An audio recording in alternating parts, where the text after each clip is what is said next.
to this quarter's Global Parliamentary Dialogue. My name is Liam Byrne. It's my honour to chair the Global Parliamentary Network on the World Bank and the International Monetary Fund that brings together about 2,000 parliamentarians in 140 countries around the world. And I'm so grateful to so many colleagues for joining us today as we embark on this critical conversation, as we gather our advice, our input, our counsel for the World Bank's gender strategy for 2024 to 2030.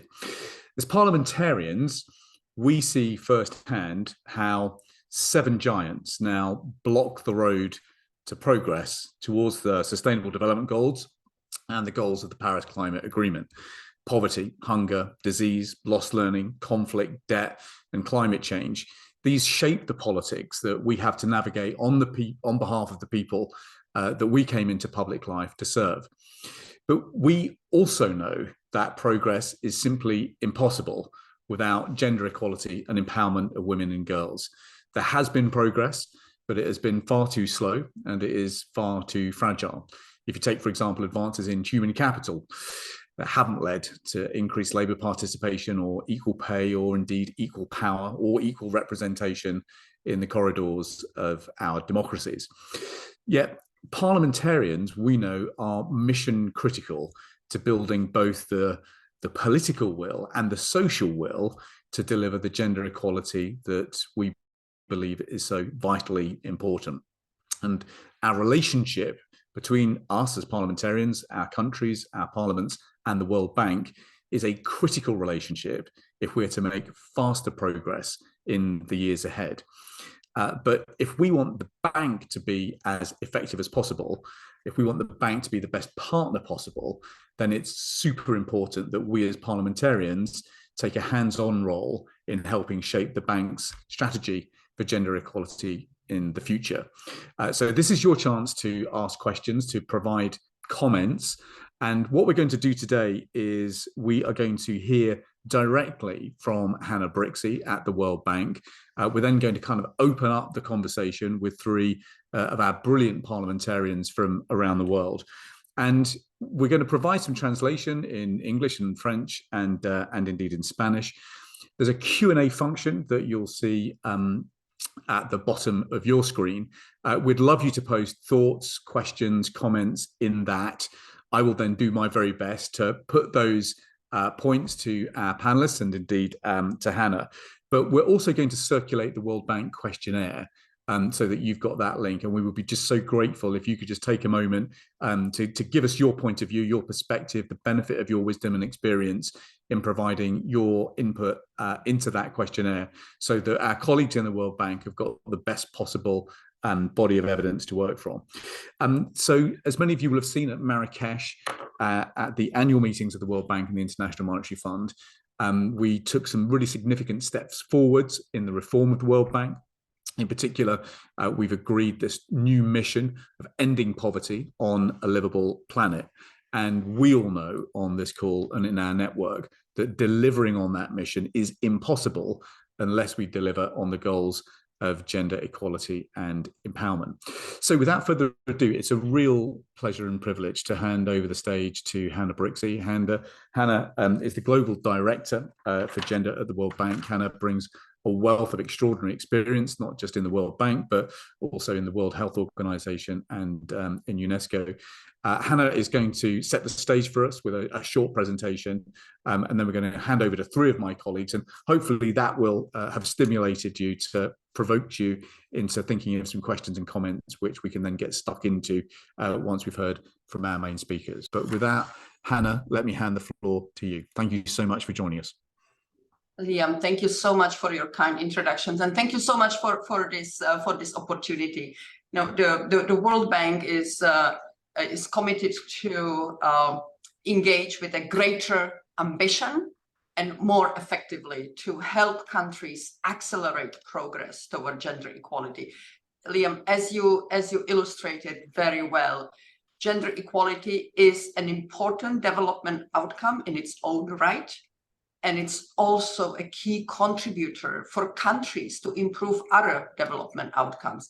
We see from the evidence, like the World Bank research showing, that if women have the same opportunities in the labor market, in the economy as men, that income per capita on average in countries would be 20% higher.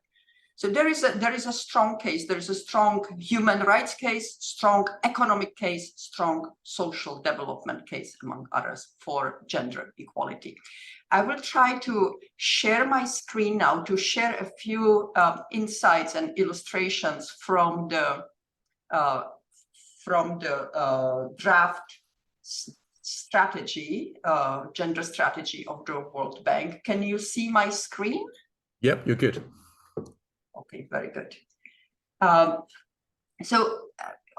As you know, the World Bank is investing a lot in data and supporting countries to invest in data and knowledge. And we have taken a retrospective looking at how progress toward gender equality has evolved over the past 10 years. And unfortunately, what we see that the progress has been very uneven. It has been also reversed in many places, partly due to COVID, but also backlash and other reasons. And we also see that the progress has been, very difficult to make. That it's very important, of course, to have the legal reforms, policy reforms, programs that address gender constraints, but it's also important to recognize that gender equality relates also to social norms and to mindsets and in the whole society, from policymakers down to community leaders and men and boys in households. So it's, I think we are approaching the challenge of supporting countries to accelerate gender equality humbly, but at the same time, much more equipped with evidence also what works compared to where the global community was 10 years ago. Thanks to a lot of investments that the World Bank has made in partnerships with countries and academia and others, investments in impact evaluations through which we are supporting countries to learn what kind of interventions deliver change. And I will be happy to give you some examples. Now, starting with the retrospective, Liam, as you said, there have been some improvements in human capital. In fact, in most countries, in 90% of countries for which we have sex disaggregated data, we see that girls outperform boys and in schooling, and not only in attendance, but also in learning results, and not only in reading, but also in math and science. Now, as you said, however, this has not translated into better opportunities in the labor market. In most countries, there is a significant and persistent gap for the past 30 years, persistent gap in labor force participation between women and men, and this is especially pronounced in lower middle income countries. And this is not a question of choice, because when we look at unemployment data, especially youth unemployment, young women educated, whether they are finishing secondary school or higher education, trying to enter the labor market, their prospects for finding jobs are much worse than young men, in spite of them having the human capital to compete. So this is just an illustration of the challenges that remain, and the fact that we need to look at the whole spectrum of interventions that would address the remaining constraints in laws, in policies, but also in try to kind of think how the World Bank, in partnership with others, can help to facilitate the shift in norms, addressing harmful gender norms and shifting mindsets. And there are a lot of examples that I will share with you, where actually we see that mindsets and norms can shift.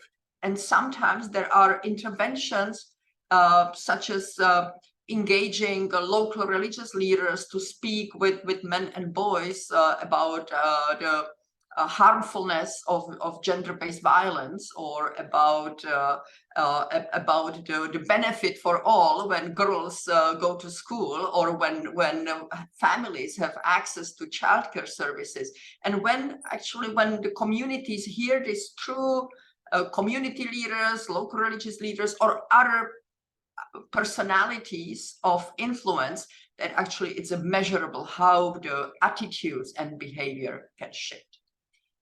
The one element from evidence also that I would like to share with you is about women's leadership and participation in decision making. What we see is that when women participate in decision making, decisions are better informed and the results are better. And there are many, many examples. So we see in the private sector, for companies that have at least 30% women leaders, the net profit margins are up to 6 percentage points higher compared with firms without women leaders.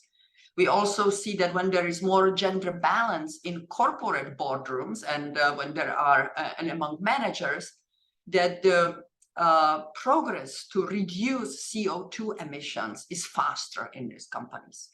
We see that in communities where women participate in decision-making, service delivery is better coverage, fewer outages, and also stronger social cohesion. We see in areas like disaster risk management, when women participate in the development of the plans for disaster risk management and also in implementation, that actually the needs of the communities are much better addressed and the results are better.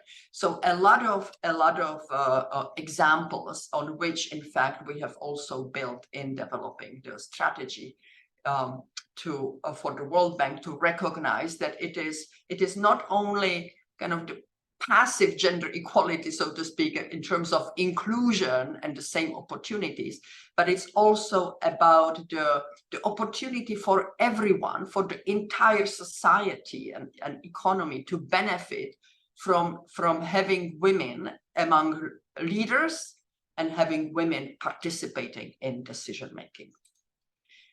So based on all the evidence and the experience of the global community and including the World Bank over the past years, so what we are proposing for the World Bank in our support to countries is to highlight or to emphasize 3 strategic objectives.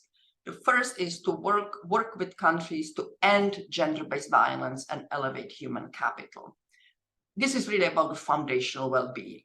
Gender-based violence, as you know, it's pervasive in all settings, unfortunately, across countries. It has hugely negative consequences, and there are interventions that can be adopted to prevent as well as respond to gender-based violence. When it comes to human capital, we are highlighting issues such as the participation of girls in STEM education, access to skills for future jobs, and also issues such as sexual and reproductive health and rights for adolescent girls, including awareness among adolescent girls and boys. And this is especially in demand in countries in sub-Saharan Africa. And recently I visited Angola on consultations for the strategy. And in fact, this was the sexual and reproductive health rights and gender-based violence were highlighting as the key priorities by civil service societies, but also by the government officials. The second strategic objective is to expand and enable economic opportunities. And we are in this context highlighting the access to jobs of the future. So for women to be active participants and contributors to the green transition and as well as just transition. We are highlighting the importance of equality in ownership and control of key economic assets, such as land, such as digital tools, mobile phones. These are important assets that enable better participation in the economy, and services. childcare, other care services, safe transport, mobile internet services that are key to enable, again, economic participation for women and of course also for men. The third strategic objective is to engage women as leaders. And we see that, and actually, as we are conducting consultations in many countries and with a wide range of stakeholders, we see that actually it is recognized that women need to engage in and participate in decision and engage as leaders in all spheres of society and economy. And we see that that's something the World Bank can promote and facilitate through our, of course, policy dialogue, through the evidence that we bring, but also through almost every operations, because whether it's energy or education or water or anything else, there is an opportunity for us to support the platforms and to help the systems to engage women, to facilitate the participation of women, and to uptake into workforce in the male-dominated sectors such as energy, and also building the pipeline of women leaders. To give you one example, just returned from India, and in India and the rest of the South Asia region, the World Bank is working with partners supporting the We Power network, which includes a large partnership of energy utilities, energy companies, including new renewable energy companies. And these companies work together in partnership to share lessons at what works to bring women into the workforce, what kind of, for example, workplace issues they need to address, how to make the workplace easier for women to enter. So how to, for example, deal with sexual harassment, and how to also develop networks so that women can emerge as leaders. And this network has been functioning now for 5 years, and it is encouraging that there is a measurable increase of women in these companies, and including as leaders. And as we are working on evaluating the results, we see, and the companies see, that actually there is a good business case to continue and to share their experience. Now, importantly, the companies also through this network and partnership work with universities, with the education sector. And that's really key. That's something what we see is makes a difference on connecting the education sector better with employers, with the economy, to facilitate the transition from schools to jobs for young women, whether it's from secondary schools or higher education. We see that the transition from school to jobs is the most difficult part in kind of in getting or opening the economic opportunities for women. And we see from evidence that there are interventions that work, such as during education, providing internships to women, have career counseling, sharing information with parents also. What are the earnings in different sectors? What are the opportunities that girls should pursue? Why girls should go into STEM fields? So sharing information there is evidence how cost effective, truly effective it is. Career counseling, I mentioned, internships, and bringing also role models and representatives of employers to schools. So actively connecting the schools with the economic participants. Now, finally, what I would like to share with you is kind of the conceptual framework that we are using based on evidence. So, because we may ask, okay, so the strategic objectives are good, but how do we get there? How do we as global community, how countries can get there to better gender equality outcomes? And so based on the evidence, what we see is that to get to better gender equality outcomes, we really there needs to be a good understanding of the policy arena related to gender equality. So what it is, so it's the formal institutions, the parliaments, the laws, the formal, administrative, political, and other institutions, but it's also the informal institutions. So understanding what are the constraints when it comes to norms and attitudes, stereotypes, and mindsets. There needs to be also good understanding who are the actors who are influential with respect to gender equality. And of course, it's you, the parliamentarians, the policymakers, the service providers, but it's also the informal, the traditional leaders, religious leaders, and others. And then, of course, understanding the power relations. So the question then is, with the understanding of the policy arena, what would be the drivers of change that would shift the arenas to produce better gender equality outcomes, that would produce better laws, better policies, better programs, and also more gender equitable behaviors and practices? And we are identifying 3 drivers of change. One is innovating. So based on evidence, what are the interventions that work? So to give you the example of gender-based violence, we see based on evidence that there is laws matter, policies matter, services to help respond and to support the survivors of gender-based violence, but also services that provide economic opportunities for women, providing cash transfers to women. So providing opportunities for income to women is proven also to reduce especially the extent of domestic violence. So based on evidence, there are innovations that can be implemented to deliver better results. Financing, of course, it's World Bank, it's others, but importantly, it is also governments. So for the World Bank to support governments to better integrate gender analysis and the understanding what matters when it comes to the expenditures and the revenues on the revenue side, what kind of constraints need to be addressed, and what kind of reforms are needed so that on the revenue, the tax policies and the expenditure policies are better supporting gender equality objectives. So, for example, ensuring that the core services to support survivors of gender-based violence or to support economic opportunities for women, that these services receive proper financing.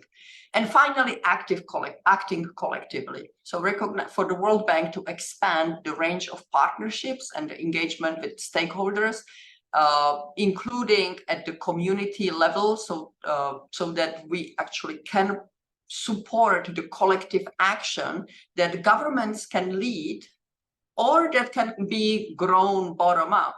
So to give you an example, Bangladesh is an example where since the 80s, the government led a collective action that supported the shift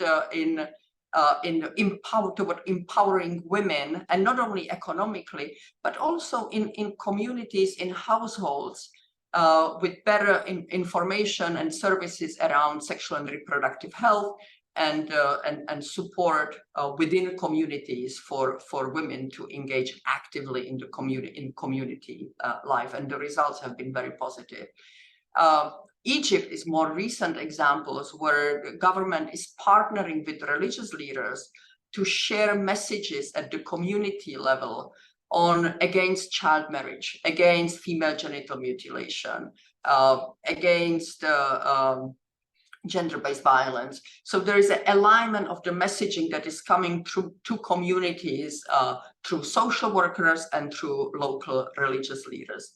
And the World Bank is in fact supporting it through the social safety net program expansion called Takaful and Karama. So these are the drivers of change where we see that the World Bank can engage, but I think I would like to put strong emphasis on partnerships, that the World Bank by itself, of course, cannot accomplish a lot. Even if the change is led by government, that the partnerships are needed across the society, to facilitate the societal transformation that is needed to make progress toward gender-based violence. So I will stop here, and I very much look forward to the discussion. I would like to perhaps also to recognize that as you see from your own experience, but also you see maybe the summary in the Women, Business and Law annual publication, there has been a good progress in legal reforms toward gender equality across countries. But what we see that is actually that the progress is slowing down. And that last year there were the lowest number of legal reforms toward gender equality, the lowest number compared to any year over the past 20 years. So having your observations also on how the World Bank can perhaps better facilitate and support countries toward make it easier to get to better results. We certainly, I think, where we can equip you as parliamentarians is with a lot of evidence. I think there's the link shared already, the link, the external website around the World Bank Gender Strategy Draft includes thematic notes on what works. So to have the evidence how gender equality really benefits businesses, communities, the economy, and others, having the numbers, the evidence, and also having the evidence of what works that parliamentarians and policymakers can use. So I'll stop here, and again, thank you very much for the opportunity, and very much looking forward to your insights and perspectives. That's brilliant, Hannah. Thank you so much. That's an incredible combination of passion and experience and theory and practice and data. That's a flying start for our conversation. Just very quickly, in terms of the consultation that we share, because we've got a good number of parliamentarians from around the world on the call today, but obviously we're able to circulate that consultation inside our own parliaments as well. What do you need back, and by when, from us? What would be most helpful by way of input from us? What would be, thank you so much, Liam, and I think any comments would be helpful. Yeah. And examples, if you have any examples from your own experience on what works, like examples of success. We also, we like, the best way I feel to inspire countries to make a change is to share examples of success. So we would very much welcome your examples of success. And if you have specific perspectives that what the World Bank could do differently or more effectively, like that any such observations would be very helpful. For us, I would think, like, if it is like within 2 weeks, it would be really helpful, as we will be concluding the formal consultations by the end of the month. So yeah, in about 2 weeks would be great. That's great. We're quite deadline driven. Okay, great. So that's really helpful. Right, we're going to go to Egypt now. I'm absolutely delighted that Sahar is able to join us. Sahar is deputy chair of the Committee of Foreign Relations in Egypt, as well as being president of the IPU Forum of Young Parliamentarians since 2021, in fact. And Sahar has got an incredible range of background and experience in a range of different policy areas and in a range of different countries. So Sahar, thank you so much for joining us. It's great to see you again, and let me hand you the floor. Thank you so much, Liam. It's always great to see you. And I want to congratulate you for the Parliamentary Dialogue Series. It's very important for the parliamentarians, definitely adding value. And thanks, Hannah, for the efforts that you're doing. I really applaud the efforts of consultation. I have seen you in Belgium, Angola, India, everywhere. So thank you for the consultation process. I'm happy to be with you today to share the experience of Egypt. I will start by the government initiatives. I'm so proud to say that Egypt had launched the first Women Empowerment Strategy 2030 in the whole region. And we also have the initiative for She is an Entrepreneur. It's an initiative that empowers women and girls who want to have and start their own businesses with mentorship and even funding. We also started the national or launched the national strategy for combating violence against women. And finally, we also looked at the health aspect for women, and we had a presidential initiative called 100 Million Health, and we had a focused program or focused care for breast cancer for women, which provides totally for free checkups, treatments, everything that the woman would need. And another thing is we also had a partnership with the World Economic Forum and UN Women to work on the program for gender gap or pay gap between genders. So these are a lot of efforts and initiatives that had been done in the past few years, and we have been seeing its results on women. And from the legislative part, we worked on the constitution reform in 2019, and we increased the political representation of women to 25%. And it's stated in the constitution. And I'm happy to say that even we have a 25%, we are currently 27%. So we had this change in the constitution, and we worked on policies as women in the parliament for sexual harassment, for FGM, and others. But as a policymaker, I have to be honest with you, it's not easy. When you work on such sensitive policies like increasing charges for sexual harassment or FGM or other inheritance, or even the personal status that manages the divorce and the marriages of the family, it's very sensitive because it touches the lives of millions of people. And when you touch the millions of people and their lives, you get attacked by and you get even resistance from their social norms and cultural norms, as Hannah said, which is very, very important area that I see that the gender strategy can support parliamentarians and governments in that arena.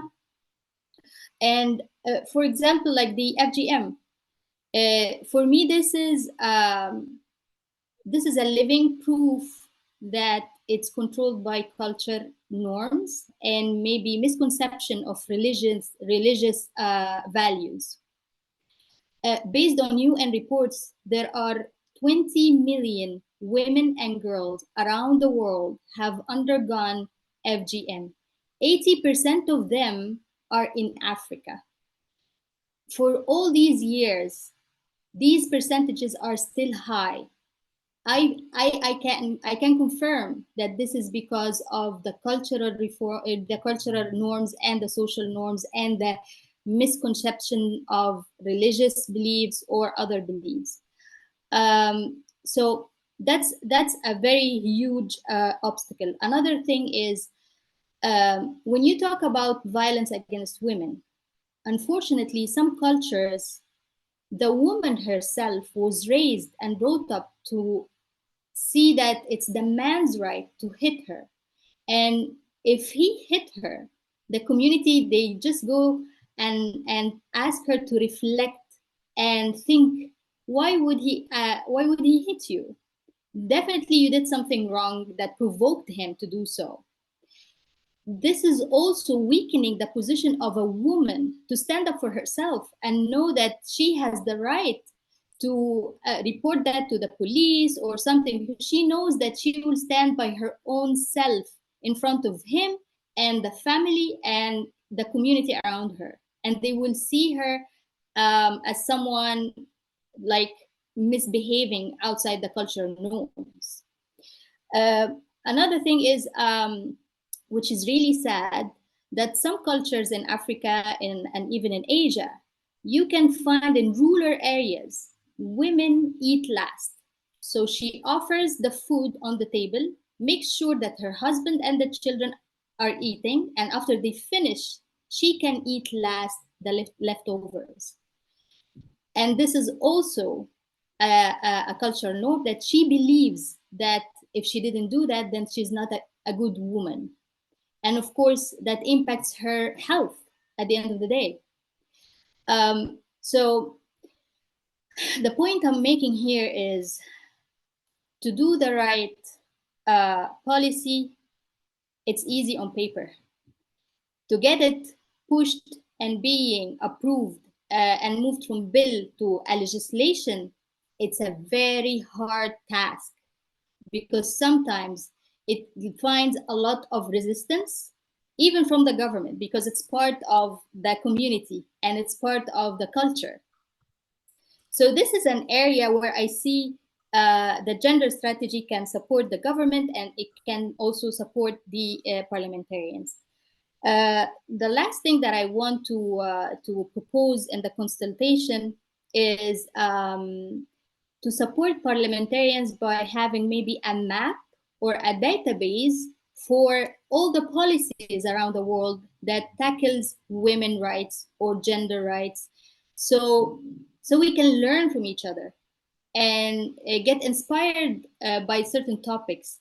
It's very like, I know that we have the parliamentary network where we can reach out to each other, but we don't know everyone on a personal level. But if we have a map with the policies, it can be used as a reference for all the parliamentarians around the world, how other parliamentarians in other countries tackled a certain issue, and it was successful enough to be a legislation in their countries.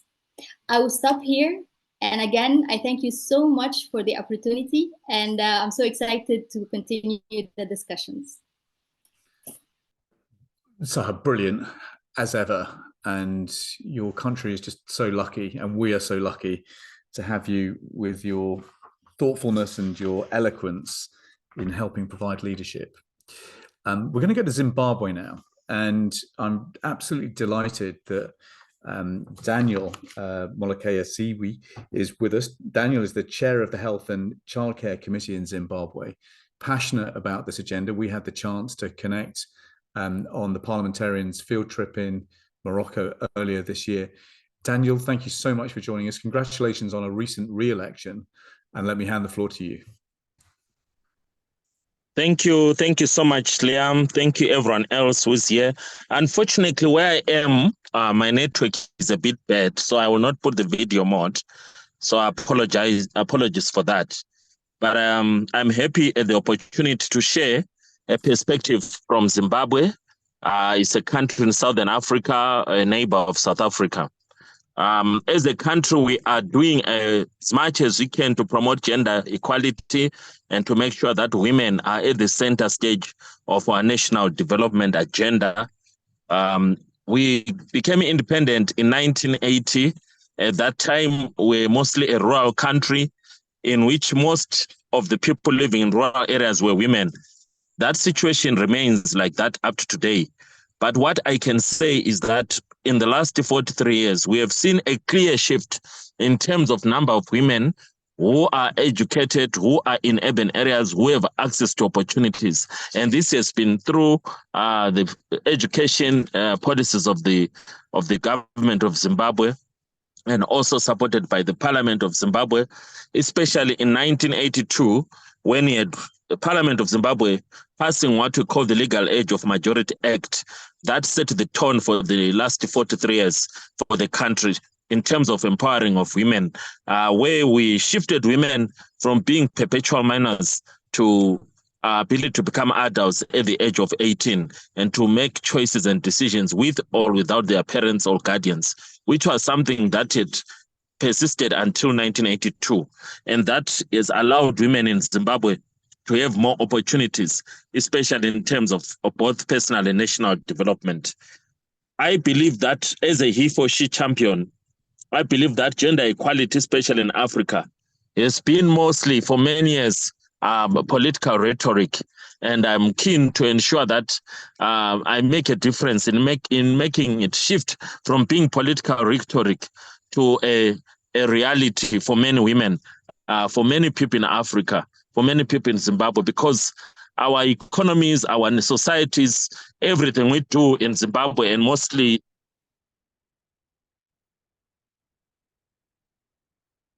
have we suddenly lost Daniel's connection? Possibly we have. The network connection in the rest of Africa. We part Daniel, the effort we made to make sure that I welcome the World Bank and I encourage the world investments, because they help to create the policy framework for countries such as Zimbabwe. We can leverage the gender strategy that the World Bank has come up with and apply the positive issues that are coming from it in a progressive way in Zimbabwe. If we had to work together with the World Bank and other international development partners, we will be able to promote gender equality. We will be able to promote women inclusivity. By so doing, we will be able to fight all the challenges that the world is seeing today, including climate change challenges. Let me also take a deep dive and just give a context in terms of what Zimbabwe has been doing. It's one of the countries that has made a lot of strides in promoting women, in promoting gender equality, and prioritizing policies and laws that make sure that gender equality becomes a reality and stops being a pipe dream. In terms of our national law, the national constitution, we adopted it in 2013 to say that through Section 15, we need to achieve 50% gender equality as a country, and all policies and laws, all decisions, especially of government, must be influenced by that vision to ensure that Zimbabwe attains 50% gender equality. And that's something that we aspire to do as a country. And in line with that, there is a statutory body that we set up in terms of Section 245 of the Zimbabwe Constitution. We set up what we call the Zimbabwe Gender Commission, which is the one that has been tasked for the last 10 years to ensure that gender equality becomes a reality in Zimbabwe. It is a public institution that is funded by the taxpayer that seeks to promote attainment of gender equality and to come up with strategies and also advise government and parliament in terms of policy and legislative strategies to effect change in terms of women inclusivity and gender equality. Also with us at the Parliament of Zimbabwe, we have done what we can in terms of promoting gender equality. We have set up what we call the Women Parliamentary Caucus, which is a very strong advocacy group of all female parliamentarians and he for she champions like me, which seek to make sure that there is a gender lens in all our policies in Zimbabwe, in all our budget formulation processes and implementation processes. That is a gender lens in all appointments that are made in Zimbabwe. For example, we have pushed that appointments of all companies of boards seek to achieve that 50% gender equality. All government parastatals, all institutions of the constitution of the state must also seek to promote appointment of women to ensure there is a gender balance. We've also supported quota systems. We have introduced quota systems for each province in the country. We have had extra parliamentarians, 6 parliamentarians out of the 10 provinces that come through the women quota system through proportional representation. We've also made sure that in the upper house, the Senate, we have what we call the zebra system, where members of Senate are appointed through proportional representation, and they have to, political parties have to submit nomination lists before the elections. And in each of their lists, they've got 6 candidates, of which the first is a woman, the second is a man, and the third is a woman, alternating like zebra stripes. So that has helped the upper house to be almost 50% gender equality. In the lower house where I am, we are still struggling, especially the number of elected women. We have seen a decline, and it's one area of concern that we need to address. My view is that we need to introduce proportional representation also in the lower house so that we can emulate what we have seen with the upper house of the Senate. We've also been pushing the private sector and all public institutions to affirm gender equality and women inclusivity by coming up with policies of quota systems and ensuring that there is affirmative action, both in terms of giving opportunities to women and also making sure that policies and decisions favor women more and ensure that they are included. So we have also seen a ministry being set up in Zimbabwe a ministry, a line ministry that focuses on women affairs and community development and small medium enterprises that seeks to promote the informal sector, which is the mainstay of our economy at the moment. And most people who are participating in the informal sector are women. And that's where the World Bank has an opportunity to advise Parliament of Zimbabwe, especially using international based model practices, to see how we can make sure that our local community women, our grassroots women are included in the mainstream economy, starting as small, medium enterprises, starting from the informal sector and being built into the mainstream economy, where it's still up to date largely dominated. And also to see what we can learn from other countries internationally in Africa and at large.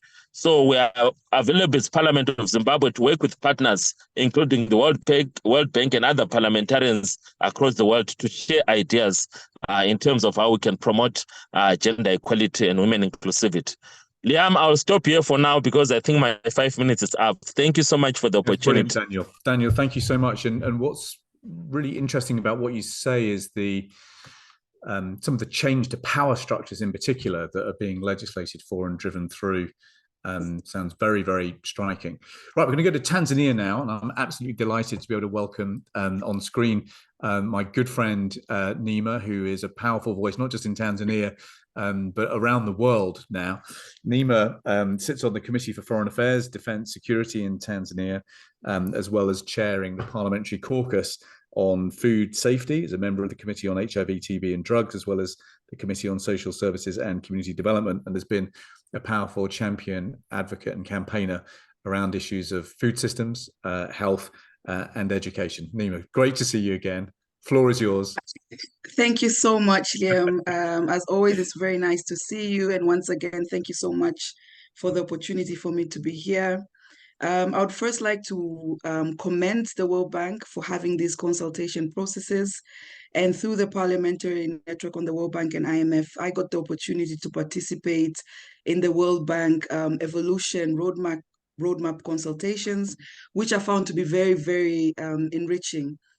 Because it was the first time that as parliamentarians, we got an opportunity to actually, provide feedback on World Bank processes. So again, I highly commend Hannah and your department for doing the same this time around for the World Bank Gender Strategy for 2024-2030. I must admit, having read it, my first reaction is it's we can confidently say that the World Bank is truly going through an evolution, because the 3 strategic objectives that have been chosen, one would not think that World Bank would go to that direction. So to me, this was like a huge, huge, huge good surprise to see that actually World Bank is now thinking of things which generally will be thought of soft things, not hard money related things. So I think that's a very good thing. And out of the 3 strategic objectives, you have the end GBV and elevate human capital, expand and enable economic opportunities, as well as engage women leaders. And oftentimes, probably you'll find the 2, but never engage women leaders, and even recognizing women political leaders in the strategy. I think that's something that, the World Bank has done really well. So I'll very quickly provide my remarks under each of these strategic objectives. So when we look at the end GBV, taking example here in Tanzania, we had the national plan of action to end violence against women and children. So this ran from 2017 to 2021-22. And currently we're developing the next phase. So in this next phase, what we've tried to do is to look at what sort of GBVs were not there before that are an issue now. And this is one I would like to bring to the attention to the World Bank: online gender-based violence. It's very important for the World Bank to recognize online gender-based violence, because it has an impact on all the other 3 objectives. And as I go along, you'll see how it fits in together. The other initiative that we did in Tanzania was to have gender desks in police stations. Because usually when you're a victim, when you go to a police station, you can't just explain everything when you get to the counter. So we decided to have gender desks and have police officers who are trained to provide that support. So this is potentially an area where the World Bank can support countries like Tanzania to make sure that every police station actually has a gender desk. And then third, Tanzania is part of SADC. And the SADC Parliamentary Forum made a resolution that every country in SADC should have a gender-based violence act. Many countries are still in the process of doing that, including Tanzania. So potentially, maybe this can be an area the World Bank can look into.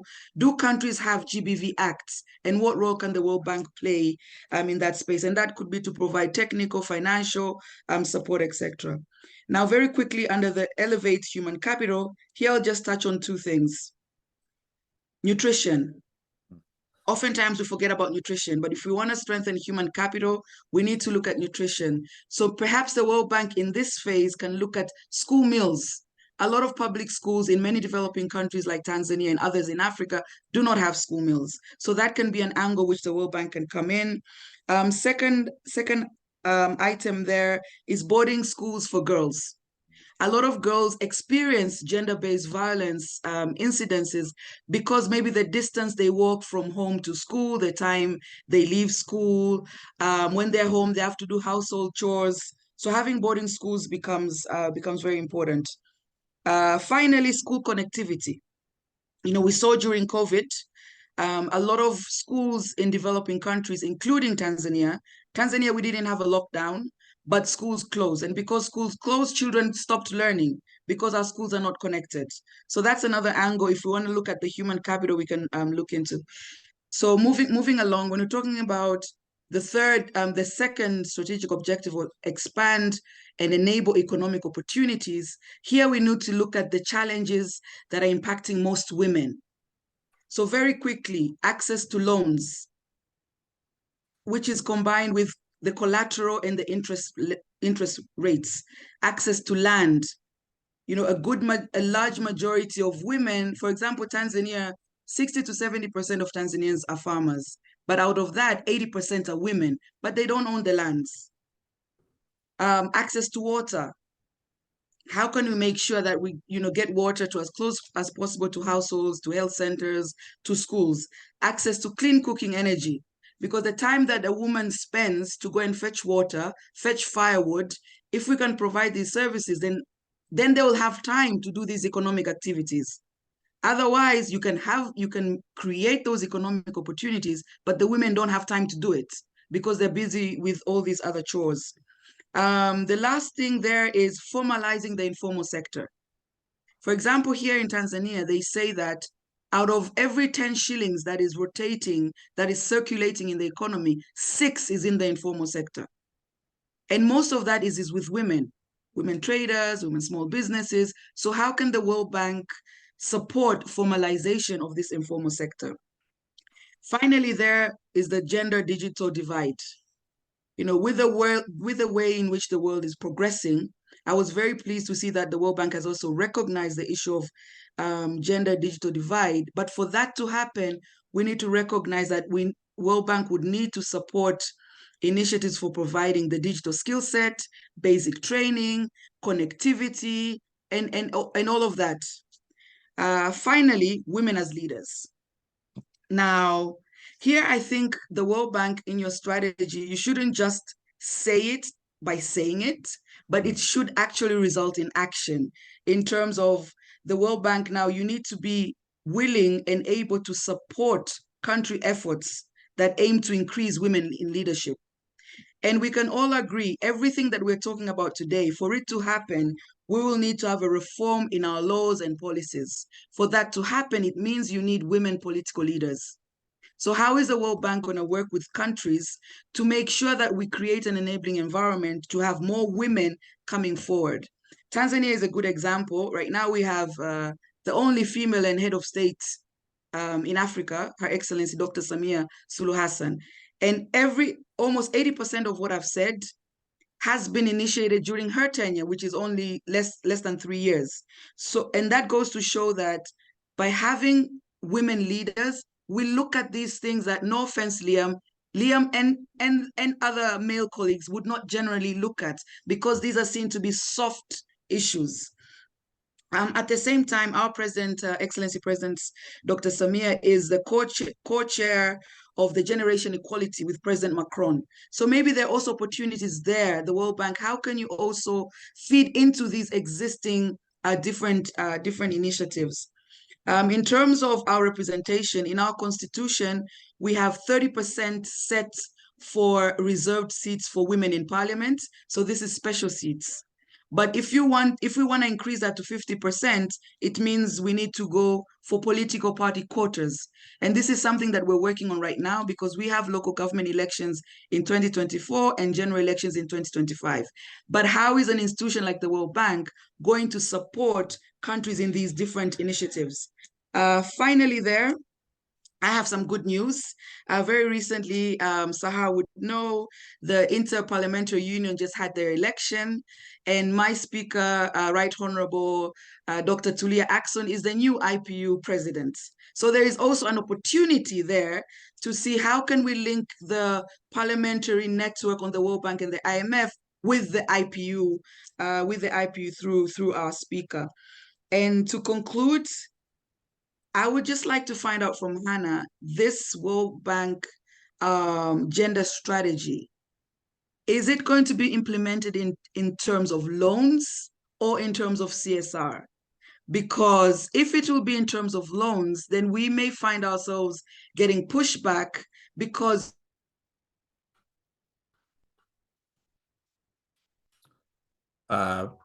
most developers who take loans on some of these issues may be difficult.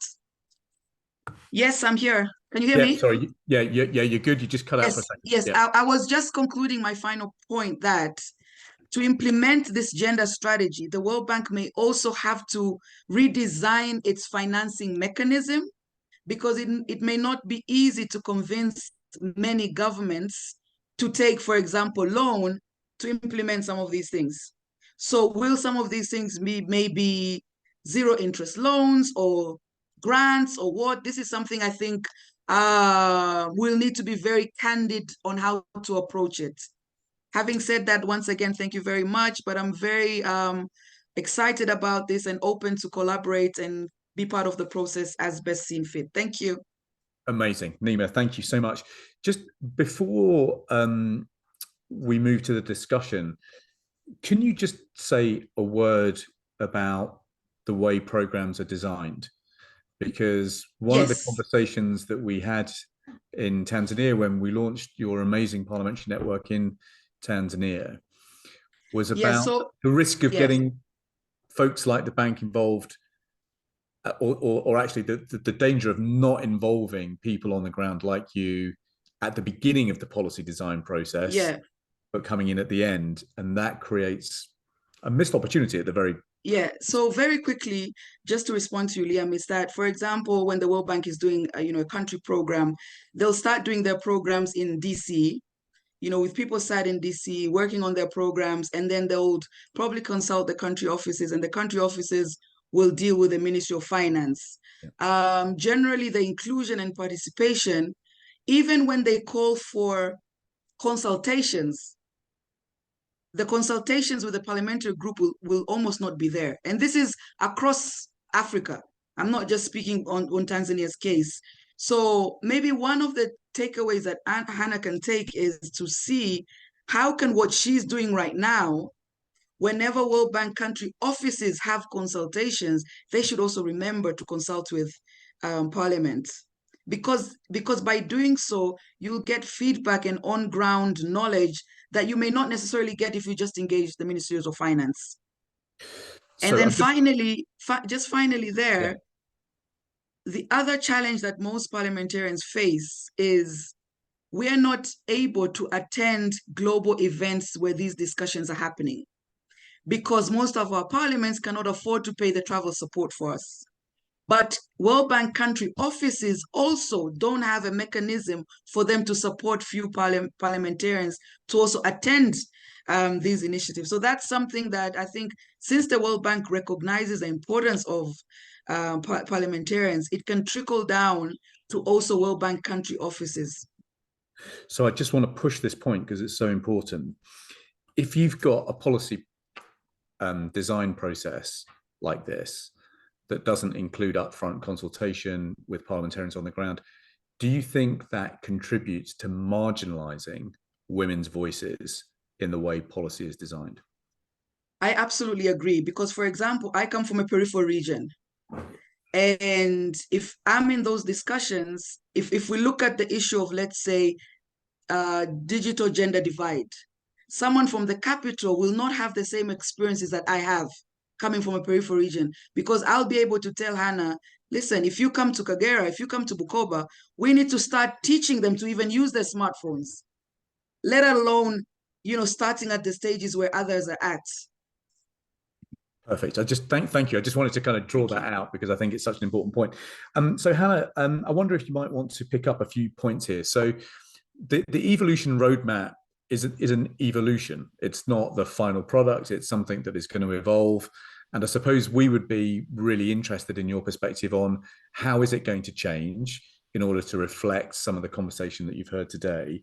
We've got a number of themes that have really leapt out at us. So there's obviously a big theme about power. How do we make sure that women's voices are center stage in the conversations, both formally, but also in the kind of informal discussions that we know that help shape programs, not just at a country level, but also at a global and indeed at a regional level. There is something about having the right laws. That's an important piece of the puzzle, but one of our board members, Madam Koulibaly Majara, makes the point that there is often a huge gap between the strategic frameworks and the reality of women's lives and experiences in Africa, but also elsewhere.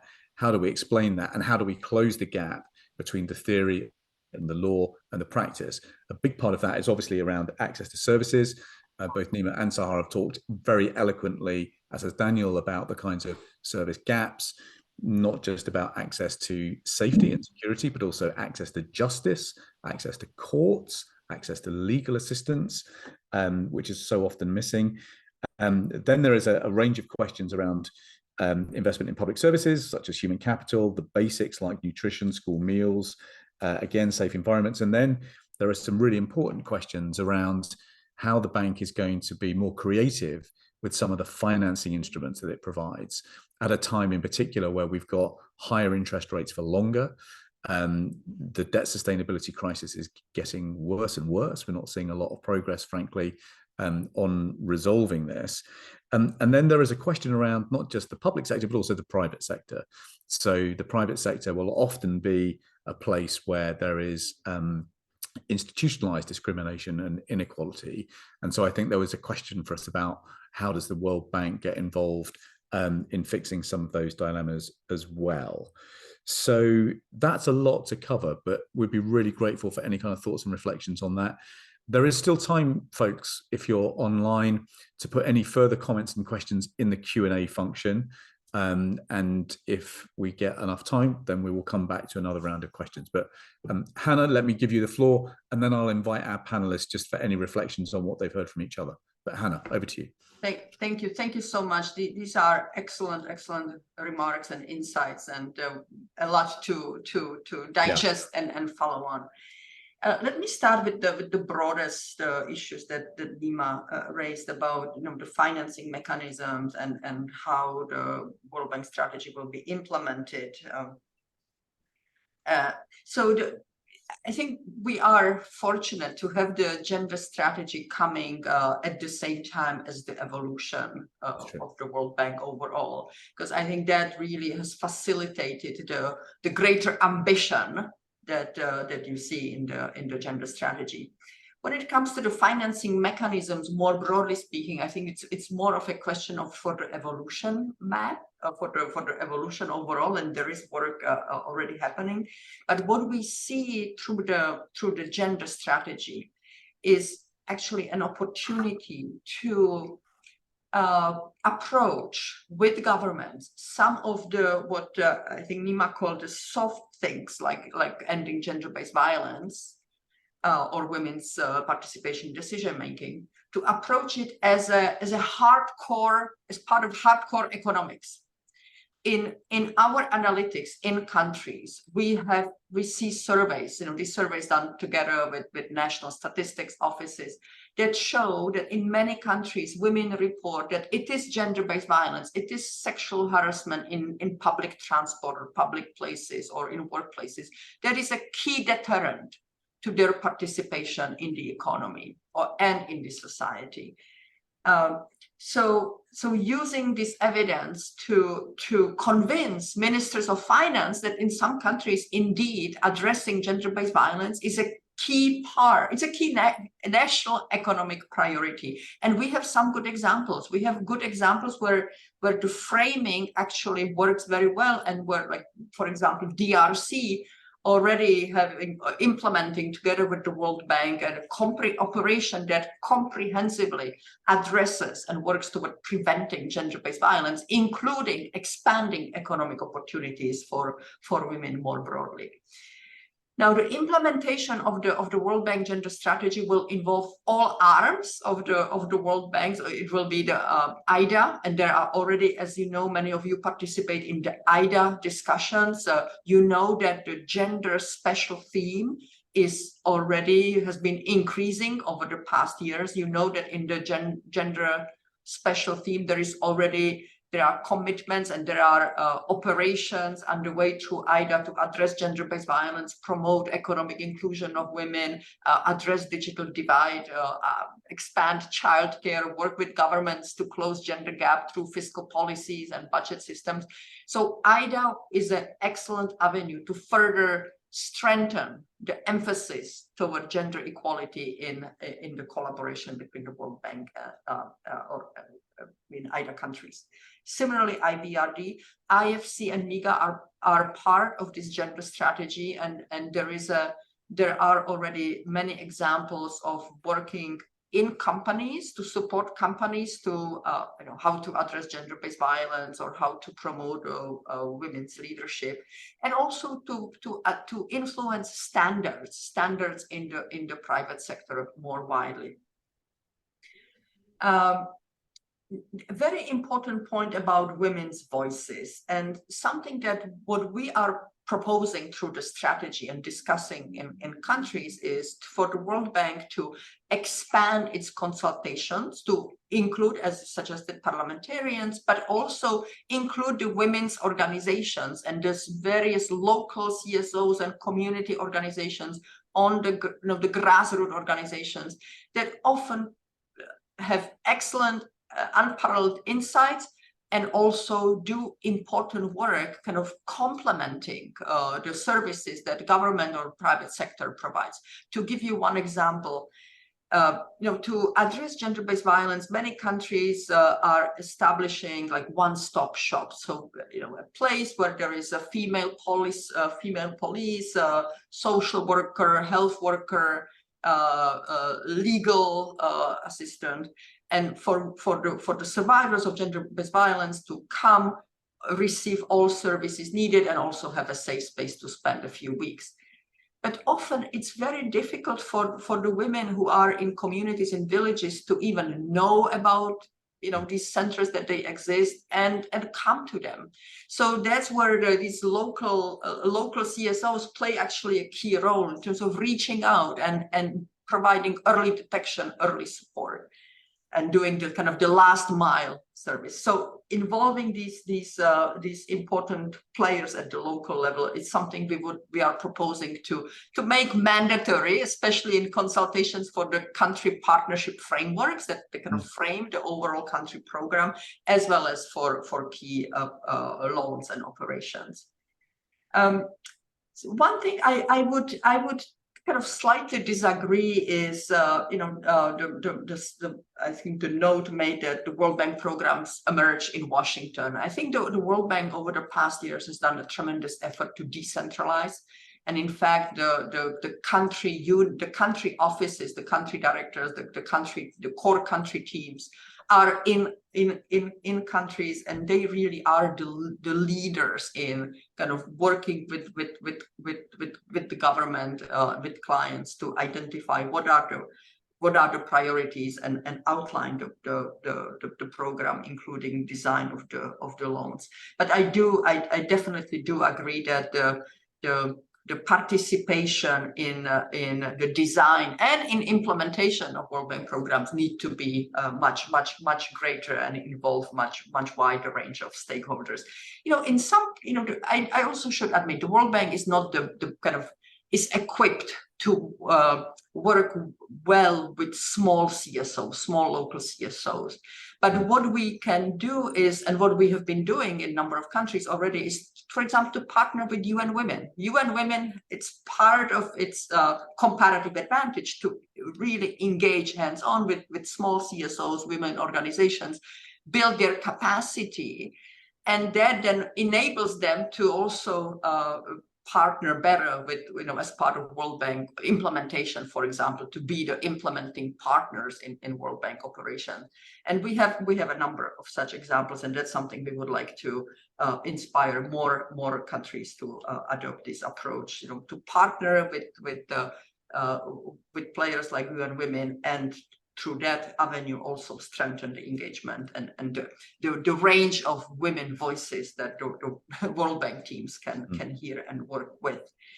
Another point I would like to make, I think Nima mentioned female farmers, and that's, as you said, female farmers in many countries, it is the majority of farmers are female farmers. Based on our evidence, in most countries where we do the analysis, we see the gap in output per land by female farmers being 15 to 40%.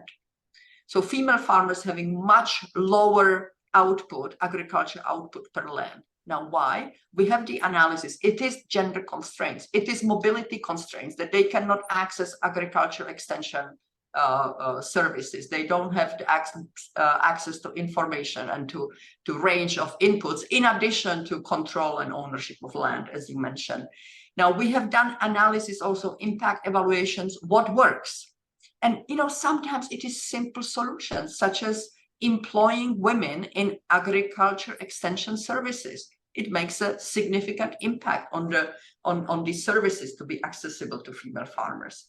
So that's where I see that the World Bank, it's not only about making a difference through operations and policy dialogues, but having generating the evidence, and then equipping you and policymakers to use it for policy change. That's really helpful, Hannah. Thank you. And it's reassuring, because when we read the evolution roadmap, I've just double checked this actually, but the evolution roadmap document that came out in December 2022 uses the word gender once.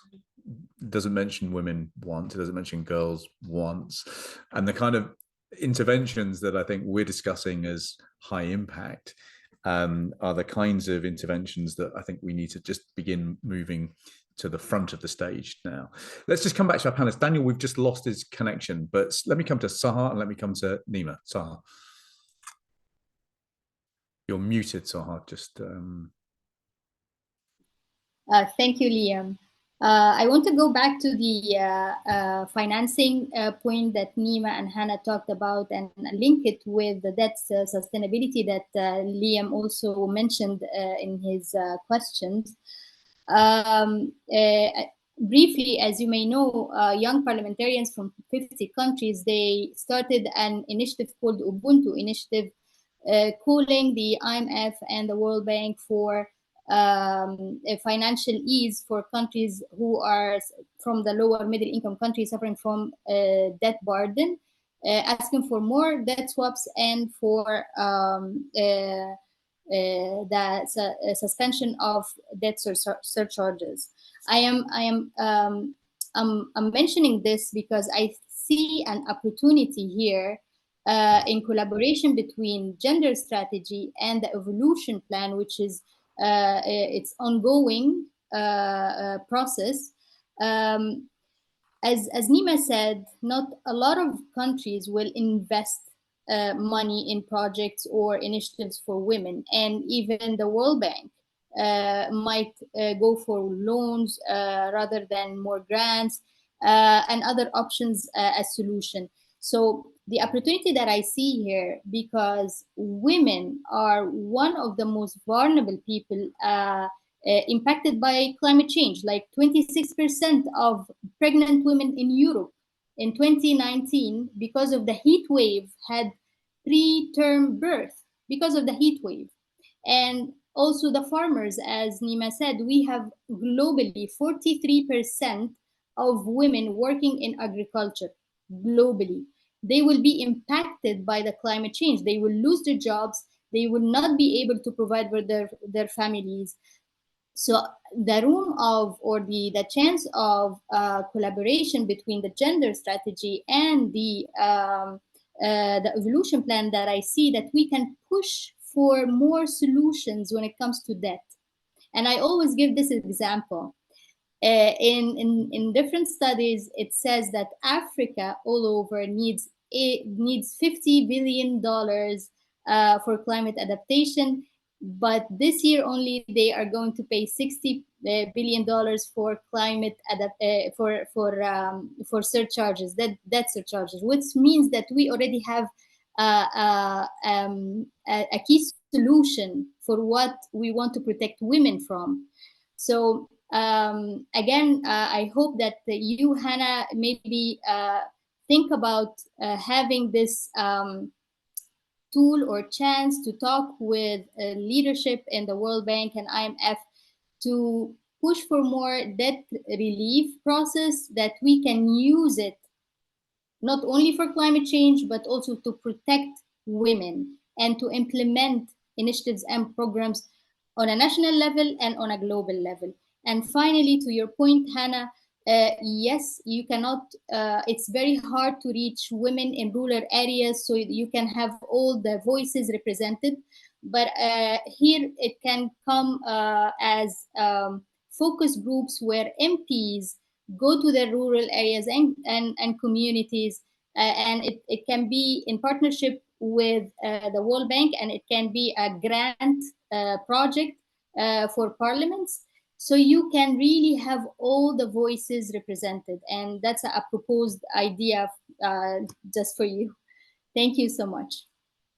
Brilliant. I think it's going to be really difficult as we go forward to decouple the conversation about financing reform from the kinds of programs that we're talking about here. It'd be very interesting to get into a debate about what does gender-based reform of financing look like. I mean, I'm just looking at the Marrakesh paper, which was an update on the evolution roadmap. And when you get to the Global Challenge program, where the bank is setting out 6 different sets of global platforms around which to mobilize, again, gender's not on the list. Gender is a theme that cuts through every single one of these 6 things, but you haven't got a kind of a specific focus on gender. So maybe this is a debate that we can begin to foster. But Nima, let me come to you for your thoughts. Thank you very much. One thing that I wanted to clarify is earlier when I mentioned that most programs, they'll start at World Bank HQ.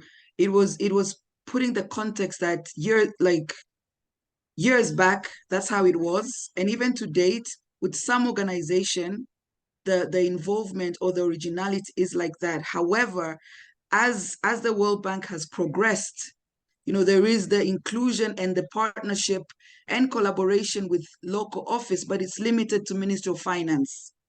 And that is why I mentioned when it comes to the consultation process, and I'm happy that Anna also agreed that when it's the preparation and the design process, it's important to have that wider consultation. So that's one. But then second, I think one of the biggest things that we also need to find ways in which can work better is the fact that we have the parliamentary network on the World Bank and IMF, and the fact that World Bank HQ recognizes the parliamentary network on the World Bank and IMF. That needs to trickle down to country offices. And when I'm saying country offices, just because I'm from Tanzania doesn't mean that I'm speaking on Tanzania. I'm fortunate that I'm engaging in a lot of different networks within Africa. So this is a feedback and frustration for many of my colleagues across the African continent. Not having access, it's very difficult to get that access into the World Bank country offices. And some of my colleagues are here, they can also attest to that.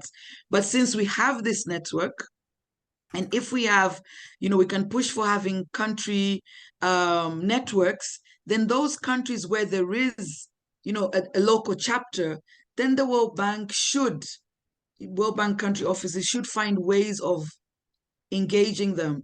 I see, for example, different embassies, whenever maybe the ministers come or they have an international delegation come, they would also make effort to have their parliamentary champions also there. Because sometimes these leaders, when they come, they get a different perspective by engaging the different folks on the ground. Thank you. Brilliant. Thank you very much indeed. Right, we've only got about 10 minutes. The clock is always against us on these calls. So let me just summarize a couple of other thoughts that have come in. So one of our colleagues in Romania just wants to flag the importance and the virtue of school nutrition programs, something that Nima talked about, something that has got a multiplicity of advantages that comes with it. We have a comment in the Q&A, which again just underlines this challenge about how the World Bank tends to, sometimes by force of necessity, have to work with the Ministry of Finance or the central government, and very often that shuts down the space for others to get involved, and it's often at the end of the process that others can get involved rather than at the beginning. And that does create some challenges in ensuring that lessons are learned from programs that haven't gone perfectly well in the past. We've got to try and make sure that those lessons are incorporated at the beginning of the policy design process, not the end. And very often the realities, that kind of wisdom of what's happened in the past, as well as the realities on the ground, is something that parliamentarians know about a great deal. And so, Hannah, maybe you could just sort of say a word about your ambitions with the gender strategy for the program design process. So you've talked a little bit about opening it up, consulting with different groups, some of the partnerships, both in terms of policy design and delivery. Any further reflections on that question? And I suppose any advice for us as we get into some of the issues that Saha flagged about, we are going to have to continue the debate about reforming the way some of this finance is provided. Next year, we do begin IDA replenishment, but next year we're also having to replenish Gavi, we're also having to replenish Global Climate Fund, and that's at a time when you've got elections in America, you've got elections in Europe, you've got elections in the UK. So you've got these kind of two big crunch moments, I suppose, with the politics and the financing next year. And we're here to make progress. We're here to make progress with you. So welcome thoughts on that. And then I'll come back to our great panelists for any kind of final wrap-up remarks. And that should take us up to 1:30. But Hannah, let you start. Thank you. Again, great insights and suggestions. Maybe I'll just reflect on the kind of the way forward, what we see for the World Bank to make it more natural to prioritize gender equality.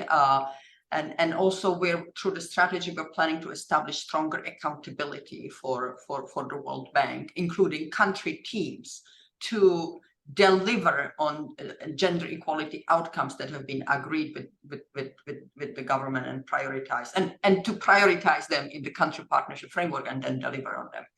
We are doing it. So one way is there will be two channels. One is to we are identifying countries where the government is prioritizing gender equality, and also the country program already establishes a good platform to address gender constraints through different avenues. We have, for example, Mozambique as an option, to India, Bosnia and Herzegovina. So there are a number of Nigeria, a number of countries where already gender equality objectives have been featured very high in the list of priorities for collaboration between the government and the World Bank. And we would like to use this also as an opportunity to showcase what consultations should look like, into having the wide range of stakeholders and women's voices. what the coordinated approach across bank operations and across activities should look like, what the collaboration with Ministry of Finance should look like, so that also for the voices of women and on gender equality actually are then reflected in not only in the programs between the World Bank and the government, but also in the fiscal policy development of the countries. There are many countries, as you know, where tax laws, tax policies are often unintentionally discriminating or harmful to women. There are countries where expenditure policies, when we do the analysis of the of expenditure policies, the incidents of beneficiaries, we see that often women and girls, the services that benefit and that are most needed by women and girls, are underfinanced. So working with the ministries of finance, we consider actually this is a very important comparative advantage that the World Bank has, but we need to showcase how to make the collaboration with the ministries of finance much more reflective of the gender issues that need to be addressed and reflective of voices of women. So we would like to fast track this in a number of countries as part of implementation, and hope to report to our executive board sometimes, within a few months after the approval of the strategy, on showcase what the implementation looks like, and some of the suggestions that you have made we will take on board. And the second track is to developing kind of guidance notes, for example, for the country partnership frameworks, to have gender equality objectives that are relevant in the country context as clear objective, not as a cross-cutting issue. Because when it's objective, then there are indicators, then there is monitoring, then there is evaluation, and there is accountability in delivering on these objectives. Similarly, in World Bank operations, you may be interested in knowing that 95% of World Bank operations now, so 95% of operations that were delivered last fiscal year, include specific actions, interventions to address gender gaps. What we want to do is to strengthen the accountability during the implementation of these operations, so that there is true delivery on the results, so that the operations not only are great on the paper. I think it might have been Daniel mentioning, or Sahar mentioning, how things are easy on the paper. So not only in the project design, but we are now developing specific for example, revising the implementation reports that each World Bank operation has, so that there would be attention to the delivery on the gender equality outcome. So these are just illustrations that we are taking it very seriously to translate the strategy into actual results. Brilliant. Well, look, let me give you the final words to Nima and Sahar to wrap up. Nima, any kind of final thoughts and comments based on what you've heard, and any observations on next steps? Firstly, I'm truly grateful for Hannah setting the time to have this discussion with us, and for giving us a platform, with yourself, Honorable Liam, for giving us the platform to have such a candid discussion. So thank you very much for that. As next steps, I heard Hannah talking about different countries that they've identified that are pro-gender. I would like to humbly ask that Tanzania also be included, because we have the only female president and head of state, Her Excellency Dr. Samia Suluhu Hassan. She's co-chair of the Generation Equality with President Macron, but that has done a lot of reforms in the last 3 years towards gender equality. And actually, in her speech, her first speech at the UN General Assembly in September 2021, if I try and quote her, she said that one of the heaviest things she has over her shoulders is to achieve gender equality during her tenure. So I think you will do us justice to also include Tanzania. And of course, we now have the IPU president, so it's a no-brainer. So hopefully, Hannah, cross fingers, we'll also have Tanzania there. And having said that, thank you so much. And I'm very open and willing to continue participating in this process. As and when you need us, just feel free to call on us and we'll be ready to support. Thank you so much, Liam. Thank you, Hannah, and everybody. Thank you. Thank you. That's wonderful. Saha, final word. Thank you, Liam, and thanks to the panelists. It's been a pleasure to join you today. I've learned a lot, and the discussion was really inspiring. And I want to share with you that I'm currently championing with the World Bank and the IMF a Women MP initiative that should be launched in spring meetings. And from there, I'm happy, Liam, to volunteer if needed when it comes to coordinating the input for the strategy, as it's a core thing for us as women parliamentarians. And thank you again for the opportunity. The parliamentary dialogue is very important to us. Thank you. Brilliant, Saha. Thank you so much. So, Hannah, I mean, as ever, what's been great about this conversation is that we feel we get to the end of it of an hour and a half together, and we feel we're just scratching the surface. And I think that's a reflection on how seriously we take it and how much, how important we think your work is. We stand ready to help you with that, to advance the program of reform that you're leading.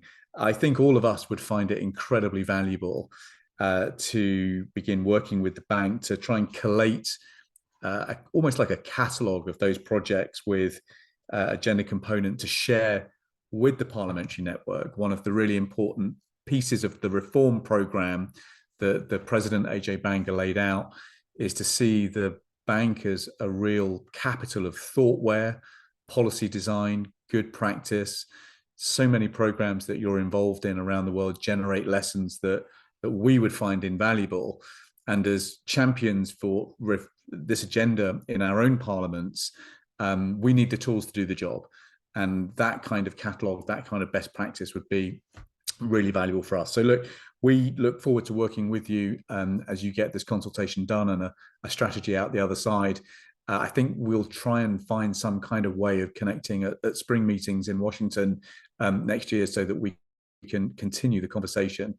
But for now, please accept on behalf of all of us in the Parliamentary Network our gratitude for your leadership, for the passion that you bring to the task, and for spending so much time with us today. It's been truly, truly appreciated. For now, that's it. Please do circulate the questionnaire link in your parliaments. Hannah's given us a deadline of a couple of weeks to get replies back. And finally, just a huge thank you to all of the World Bank IMF engagement team for helping bring us together in this way. We couldn't do this kind of work without you. So from me and the Parliamentary Network team, thanks. Have a good rest of the week. Bye for now. Thank you. Thank you very much. Bye-bye.